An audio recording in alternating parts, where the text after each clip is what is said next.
All right, last thing we're going to talk about in Unit 1 is absolute value inequalities. It's out of the same section as compound because they're very, very similar. Absolute value just adds an extra step at the beginning. But once you split it up, it's exactly the same as all of our compound inequality problems that we did before. All right, so I'm going to start out with some very basic ones. If you'll remember when we first talked about absolute value, we did absolute value of x equals 3. Okay, if we graph this out on a number line, we said that the absolute value means the distance from 0. So there were two spots where absolute value of x equaled 3. There was positive 3 right here, and there was negative 3 over here.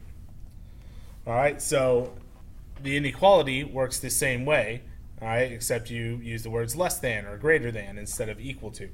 All right, so this one's just regular less than, so I'm going to make my circles on the 3's open circles. All right, and so instead of saying absolute value of x, let's say the distance from 0 is less than 3.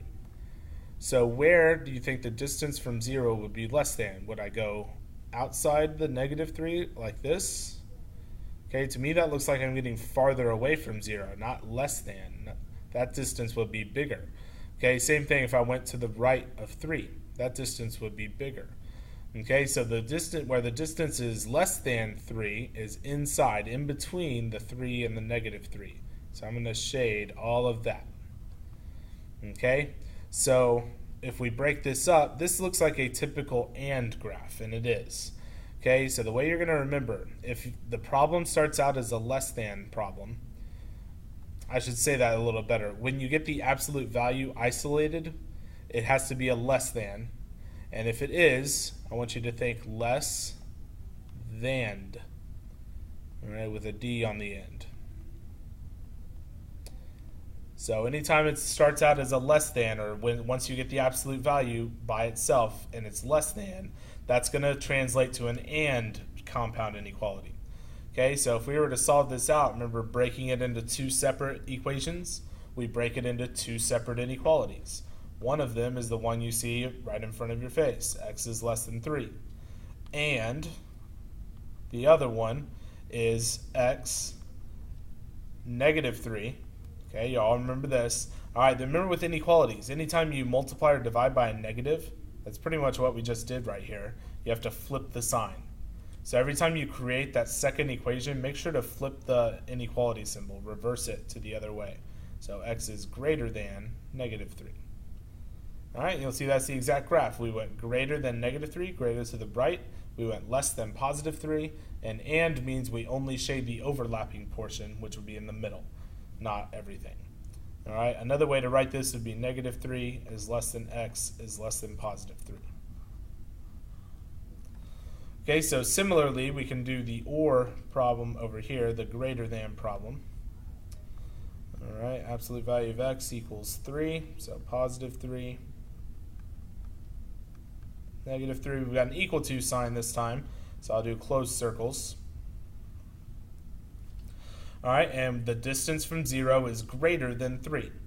All right, so we already pretty much talked about that. That's going to be the outside portions. That's going to be this way, that's further away from 0, and then outside over here, also further away from 0.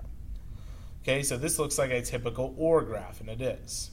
So once you've isolated the absolute value, if the inequality is a greater than sign, you're going to think great or. So less than, great or. So that's going to translate, once we split it up, into an OR problem. We're going to have x is greater than or equal to 3, or x is, remember to reverse the sign, less than or equal to negative 3. And you'll see we've graphed that already. X is greater than 3, there it is. Or x is less than negative 3. And or means they don't have to overlap. That is our actual answer, everything. All right, so let's try some that have some actual algebra we have to do. All right, so the inequality, the absolute value is isolated, so we don't have to do anything beforehand. We have a less than sign, so remember, less than. All right, so let's go ahead and split this up. We've got 5z plus 2 is less than or equal to 17, and 5z plus 2 is greater than or equal to negative 17. Reverse that sign. All right, so I'm going to subtract 2. We get 5z is less than or equal to 15. And then we're going to divide by 5.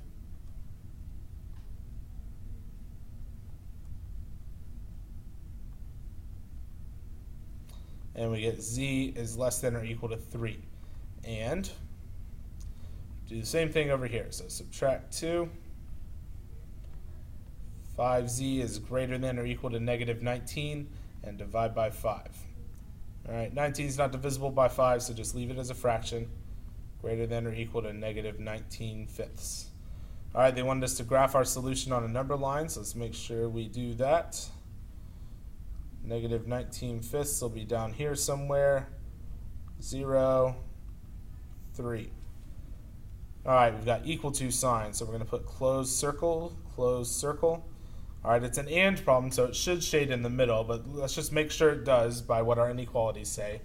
Z is less than or equal to 3. All right, less than goes left. Okay, so far so good. Z is greater than or equal to negative 19. Greater than goes right.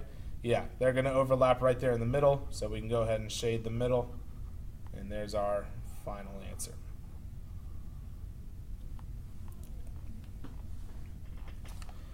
All right, try this one on your own. See what you can come up with, and then unpause and see how you did.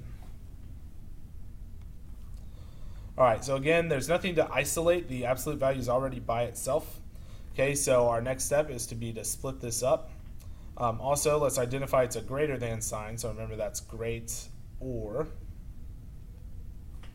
So we've got 6y minus 5 greater than or equal to 13, or 6y minus 5 is less than or equal to negative 13. Reverse the sign, change to a negative. All right, let's solve this out. So I'm going to add 5. 6y greater than or equal to 18, and divide by 6, and we get y is greater than or equal to 3. Or, I'm going to do the same thing over here.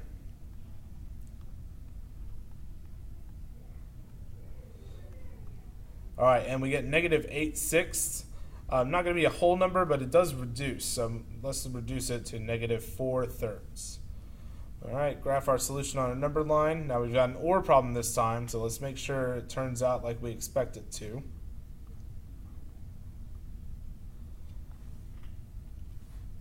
All right, so I've got closed circles, so I've got equal to's, so closed on both. All right, y is greater than or equal to 3, so greater than is to the right, and y is less than or equal to negative 4/3, so less than is left. All right, remember they don't have to overlap. It is an OR problem. That looks like a typical OR graph, so I think we're good to go on that one. All right, last one we're going to do here.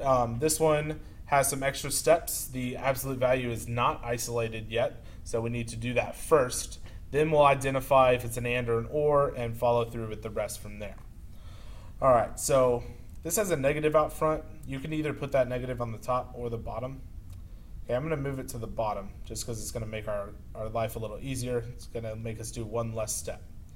So we have a fraction. We want to get rid of this fraction. To do that, you multiply by the denominator, which is now a negative 7 after I move that negative down there. So multiply by negative 7 on both sides. So I'll leave us with 3 plus r. Okay, remember when you multiply by a negative or divide by a negative, you have to reverse the sign.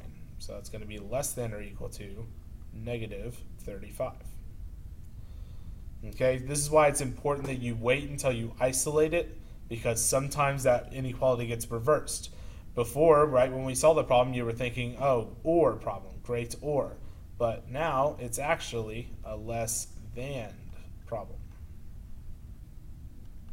So just be super careful about that. Make sure always isolate first.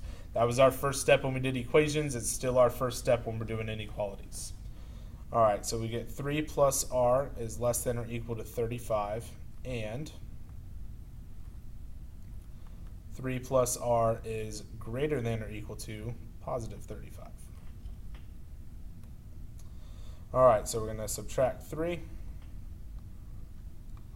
r is less than or equal to 32, and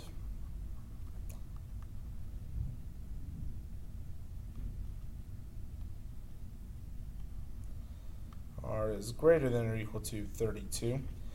Messed up over here, so this was a negative 35, so that should have been negative 35, which makes this negative 35 minus 3 is negative 38, not 32.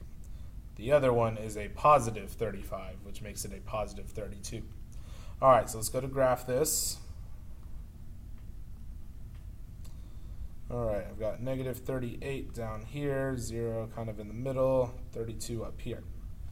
Both equal to's, so closed circles. All right, now with an and graph, remember we expect it to shade in the middle, okay, but make sure you read your inequalities and double check because you might get one of those abnormal ones. Okay, so less than or equal to 38. Less than goes left, right? All right, this isn't looking good already. It should go to the right from here. That's where the middle is. Let's see about 32. So 32r is greater than. That goes to the right. All right, so this graph does not look right. All right, remember for an and, they have to overlap. These do not overlap at all. Okay, so this one is a no solution. It is one of those abnormal ones. Okay, we're doing an and problem. Our graph should overlap. If they don't, you got to say no solution, and that's it.